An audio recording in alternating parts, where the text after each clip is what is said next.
Hello, third grade. I miss you all so much. I hope you're having a great time staying at home and getting all your work done. I thought I would keep reading Rump for you guys. I know you love this story so much, and we are 3/4 of the way through, so I wanted to make sure we would finish it by the end of the school year. We were kind of in the middle of chapter 22 when we left before spring break, but it's been quite a while, so I thought we would start back over. Remember, Rump has been on a journey through the mountain. He left Opal behind. He's going to try to find his family in the beyond.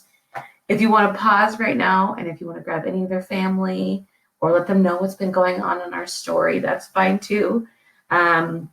This chapter is a little bit long, but I really feel like we need to go back and start from the beginning so that we understand what's happening. All right, so cuddle up. Here we go. Chapter 22, The Wool Witches. The girl grabbed me by the arm and yanked me inside. The first thing I noticed was a delicious smell. Sweet and spicy. My stomach growled. Food, real food. The room was large, but it was many rooms in one, just like my cottage. The kitchen, the bedroom, and the sitting room all occupied their own corners in one big open room, which was bursting with colors and patterns. Sunlight poured in from 3 tall windows, their curtains intricately embroidered with vines, birds, and blossoms. 4 chairs circled a big oak table. They were painted in bright blue, violet, yellow, and green, as if they had been designed for very different people. A large bed took up an entire wall and was covered with blanket woven in rich rainbow colors. The room seemed to hum as if it were alive. Now, what's your name? The girl asked. No. Let me guess. I love guessing names. She put her fingers to her mouth and studied me. She was maybe just a few years older than me and pretty, with black curls all around her face and eyes as green as the new spring grass. Your name is Herbert. No. You don't look like a Herbert. Bertram? No. You don't have the right aura for that. Ooh, tricky. Something unusual, one of a kind. I think Zelgenmeimer, Woldenroff, Roldenford? Ida, who is it? Said a voice coming through a small doorway to the right. Another woman entered who looked very much like the girl, but older. She had gray streak in her black hair and lines around her mouth and eyes. When she saw me, she froze. Oh my. The woman closed her eyes, took a deep breath, and opened them again. What is it, sister? Said Ida. Hey, doll, come here, the older woman shouted. Another woman came hobbling in. This one looked more like a witch to me. She wasn't so old, but she was hunched and had a cane and one foot that was turned in.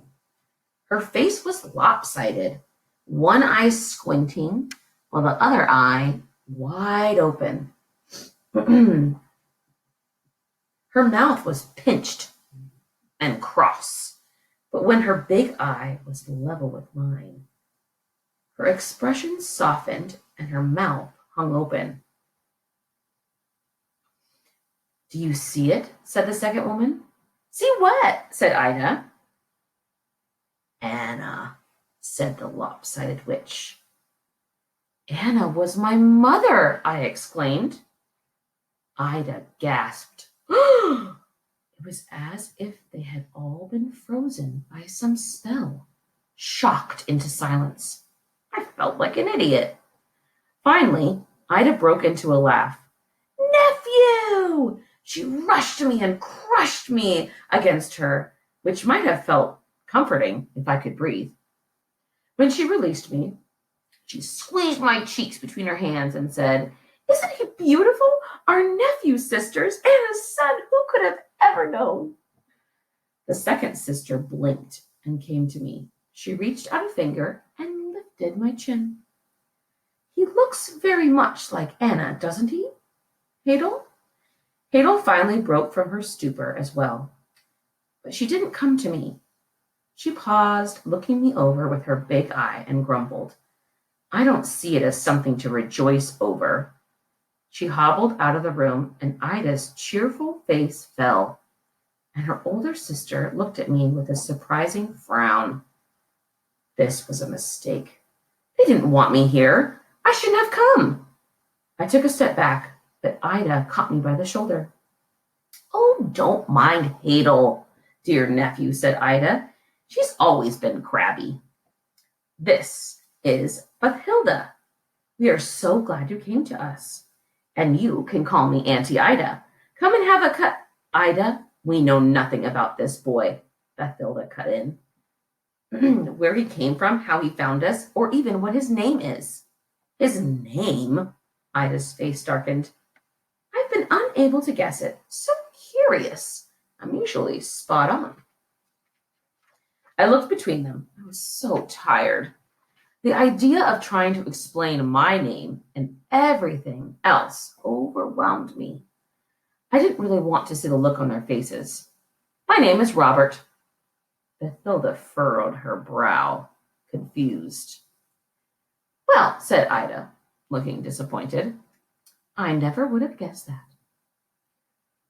How is it that you found us, Robert? Asked Bathilda. I asked in the village about my mother. Nobody remembered her, but when I asked about spinning, Bathilda stiffened, but nodded. They must know about my mother's spinning. Oh, but come eat cake and see what we're making. Ida dragged me through a small corridor leading to another room, but Hadel barred the doorway with her walking stick. You're filthy, she growled. Hadel, Robert is our nephew and our guest. Hadel's big eye looked me up and down, and I felt that she could see every secret I ever held. Robert, you'll take a bath before you set foot in here. You look like you grew from dirt. The bathtub was in the corner of the kitchen. Bathilda poured hot water in the tub and held out soap and a brush to scrub myself. Then she and Ida left the room through the doorway where Hadel had gone. After I washed, my clothes were hanging to dry by the fire, so I wrapped myself in a quilt sewn with 100 different colors. I made that, said Ida when she returned. Do you like it? How do you get so many colors? I asked, brushing my hand over the intricate patterns. It's all in the fingertips. Wait until you see what I'm working on now. While my clothes dried, Ida fed me as much food as I could shove in my mouth, which was a lot. Not only had I forgotten what it was like to be clean, I had forgotten what it was like to eat real food instead of wormy sludge. Remember the wormy sludge with the trolls? And this food was even better than the food I remembered eating, better even than Martha's meat pies or Red's granny's stew. It was certainly better than sludge. There were beets and potatoes sprinkled with herbs and cheese, fresh bread and milk. I'd never had cake before, but it turned out to be sort of a bread that was sweet and crumbly and moist. I had 3 helpings. I was feeling rather sleepy after I ate, especially when I put on my warm, freshly clean clothes. But Ida had other ideas. She pulled me into the other room where Hadel and Bathilda were. I stopped in the doorway and gaped. Hadel sat at his spinning wheel, and piled at her feet were skeins of threads in colors that no dye could make. Red, brighter than strawberries, yellow like sunshine, blue like the morning sky, and blue like the deep water. green like the forest leaves, and all the shades in between, colors I had never even seen in the world. Bathilda was knitting what looked like a shawl, creating a fluid and intricate pattern with Hadel's rich threads. She worked with such speed and rhythm, her fingers and knitting needles became a blur. So picture like a hummingbird. You cannot see their wings flapping in the air. That's how fast she was knitting. Can you imagine? But what amazed me the most were the tapestries. Every inch of the wall was covered with bright pictures full of life. A white unicorn in a field of orange poppies, dancing princesses, a knight shielding the red fire of a dragon, a maiden in a tower. In the middle of the room was a big loom, strung with varying shades of threads. Ida went and sat behind the loom, moving her hands across the strings, weaving her threads in and out around each other. As she drew the fibers together, they created vibrant pictures, birds and pixies and flowers. And they were so lifelike, they seemed to breathe and move as if in a gentle breeze.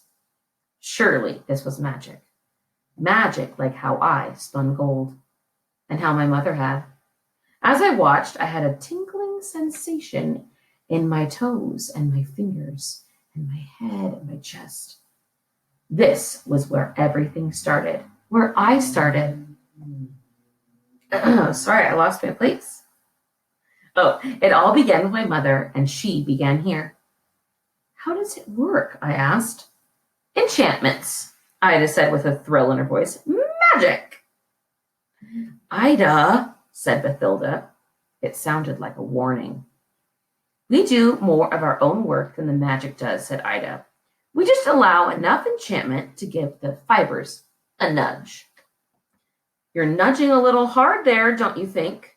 Said Hadel. She had been spinning wool into a gentle shade of lavender, but as she spoke, the color deepened to a violent purple. It will fetch a good price at the market, said Ida. Yes, but what will it cost you? Oh, Hadel, you worry too much. There's no greed or pride in this, only beauty.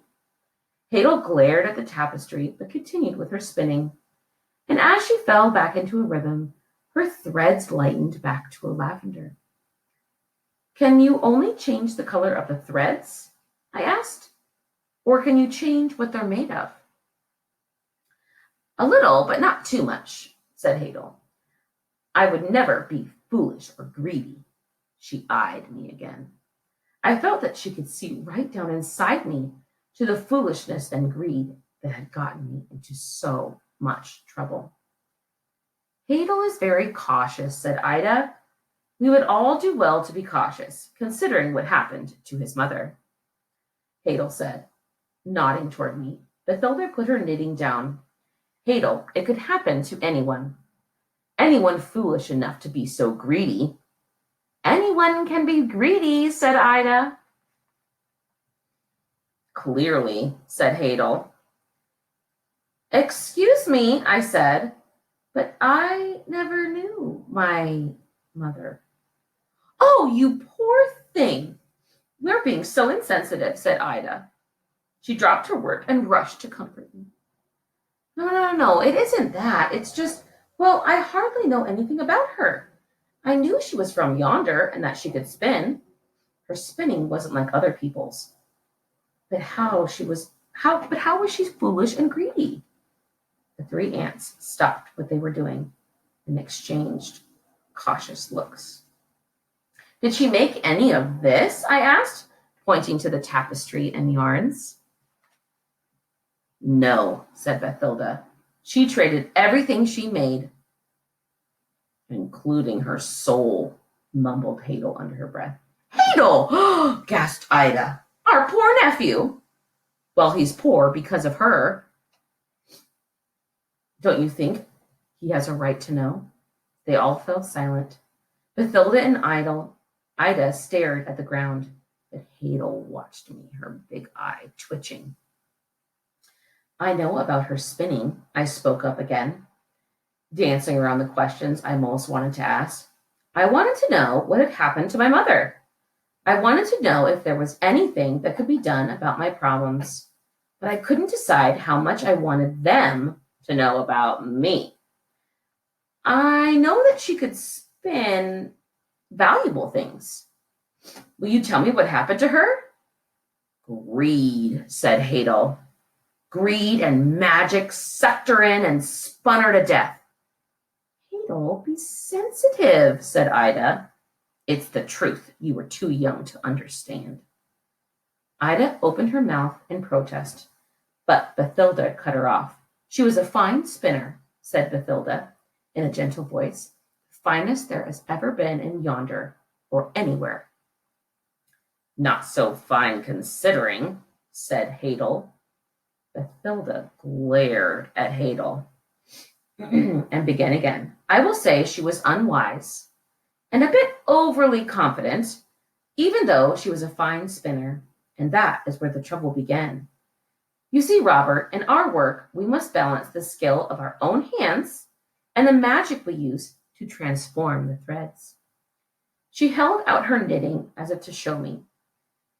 We do not call for more magic than we have skill, because then we lose control of the outcome. We lose control of ourselves. I thought of poor Kessler, and the sick dread in my stomach returned. Anna knew this, but she always pushed the limits. She was always experimenting. How? I asked. Bathilda put down her knitting and swept a strand of gray hair back from her face. Your mother could spin wool into velvet and grass into silk. Beautiful threads. Her work was much admired, but we feared she was losing the balance. Yet somehow it never seemed to affect her. She always managed to bargain well at the markets. So, in spite of our warning, Anna came to believe that her skill was more powerful than any magic. She thought she could control it, you mean? Bathilda nodded. One day, Anna told a wealthy merchant that she could spin any worthless thing into something beautiful and valuable. Well, he took her for her word. He had a bundle of straw in his cart and said he would be pleased with her skill only if she could turn the straw into gold. He promised her a fair trade if she could fulfill the task. I warned her, that fool, said Hadel. She was all pride and greed. It was dangerous, to be sure, continued Bathilda. But she couldn't have known just how dangerous, said Ida. It wasn't her fault. That merchant was the greedy one. When she told me of the bargain she had made, I truly hoped she would fail, said Bathilda. Velvet and linen and silk were one thing, but gold? I didn't think it possible. I hoped it wasn't, but to my dismay, Anna succeeded beyond whatever we could imagine. She spun that straw into gold, into perfect, glimmering skeins of gold, more pure than any gold in the kingdom. But even her skill could not match the enormous magic of spinning straw into gold. All three sisters looked down, filled with an unspoken grief. Was the merchant's trade fair? I asked. Hadel blew through her lips like a horse. Fair? That man swindled her to pieces. When he came and demanded what had been made of his straw, of course he was delighted. And what's more, Anna had no power to demand a fair bargain. Remember, guys, when Rump went to go see Red's granny, he talked about how they cannot bargain. Whatever that person is going to give you in return, that's what you have to have. That's why she had to give the necklace and the ring and the firstborn child. So they cannot try to get a fair bargain. Whatever the other person gives you, that's what you have to take. That's what happens when you get greedy with magic. You lose control. The merchant gave her a sack of grain for her pile of gold, declaring that it was a fair trade, for without his straw, she would have nothing to spin. I shivered, remembering the first time I had traded with the miller. My tongue had swelled in my mouth, and I mechanically accepted his bargain. I didn't understand then what all that meant. I remember that day, said Ida. I was small, but I remember her nearly fainting as she held that sack of grain. Her face, she looked as though she had seen death. You'd think she would have stopped there, said Hadel, but no. She was determined to be the greediest wench there ever was. Hadel, you mustn't speak of our sister that way. She only thought to remedy her mistake, said Ida. Yes, well, it didn't work, did it? I felt as if my past troubles were being laid out before me. Troubles I well knew. And I was waiting and hoping for one of them to tell me the solution. What happened? I asked. Mathilda's eyes glimmered with tears. She fumbled with her knitting and brought it close to her face, as if her work would keep her emotions at bay. She didn't believe she had lost control because of the magic. She claimed it was because the merchant had given her the straw. She spun more gold, this time from her own straw, thinking she could negotiate the terms of a fair trade. But she couldn't. She took the gold thread to the markets and sold it for a pittance. People always start a bargain ridiculously low, and Anna had no power to refuse or suggest a price. Whatever they offered, she had to take, and the gold was theirs. I knew that feeling. I was blind to it at first, but with Opal, I recalled the powerlessness I felt at not being able to suggest a trade, or even refuse one that I thought was abominable. When the merchant returned, growled Hadel. Then the merchant returned, growled Hadel. Yes, that was truly the worst part, said Bathilda. He returned with a wagon full of straw for Anna to spin, said Ida. I remember that, so much straw. And I knew what he wanted. I knew. This merchant was sounding a lot like the miller. Anna refused, said Bathilda, but the merchant told her he was on his way to the kingdom, and he was certain that King Herpetus, the ruler at the time, would be interested to know of Anna's great skill. It was a threat she couldn't live with.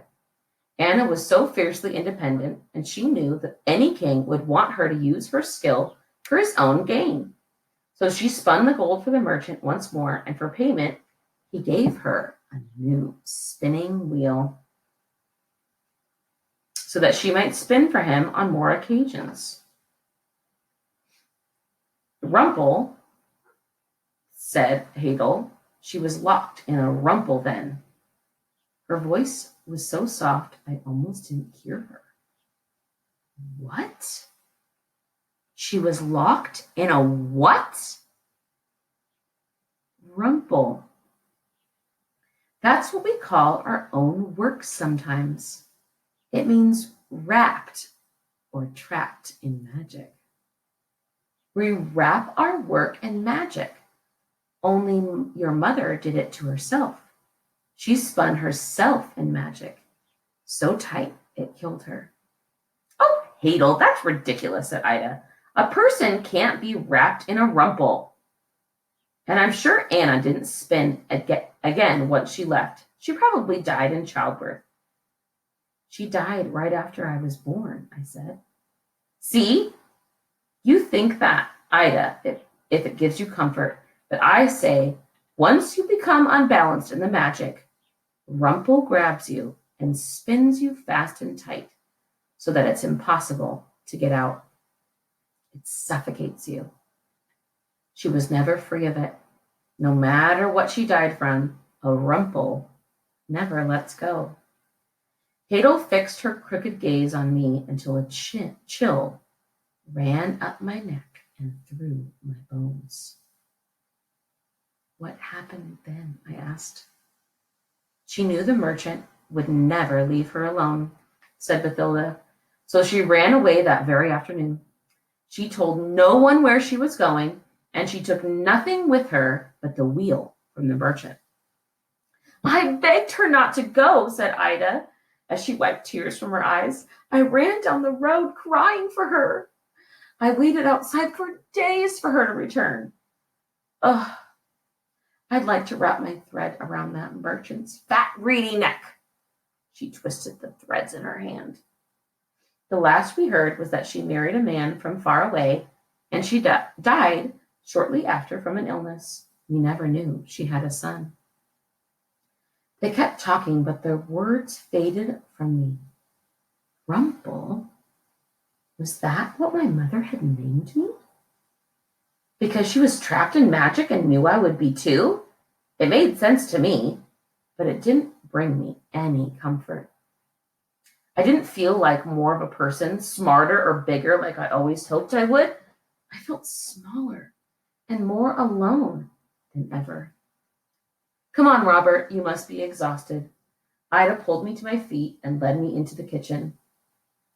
Here we are, nice and cozy, in a corner near the hearth. There was a little bed made of a pile of straw and 2 blankets, woven with blue and green wool. I stared at the straw and shivered. Ida frowned and bit her lip. My sisters and I share the bed. I'm sorry we don't have another. I thought you'd be comfortable here. Oh, I said, forcing a smile. I didn't want to seem ungrateful. It's wonderful. Really, straw is so warm. Ida stared at me for a moment. She had been so kind and excited when I came, but now I could see the weariness in her eyes too. Good night, Robert. She left me with only the last glow of the coals for a light. Every part of me was exhausted as I slumped down into the straw and closed my eyes. I was too tired to think. The only thing I had in my mind as I drifted off to sleep was the drumming of a single word over and over. Rumple, rumple, rumple. And that's the end of the chapter. Ooh, we're getting some more information. Little hint for next time. Chapter 23 is called Growing Crazy. I'll see you all next time. Goodbye.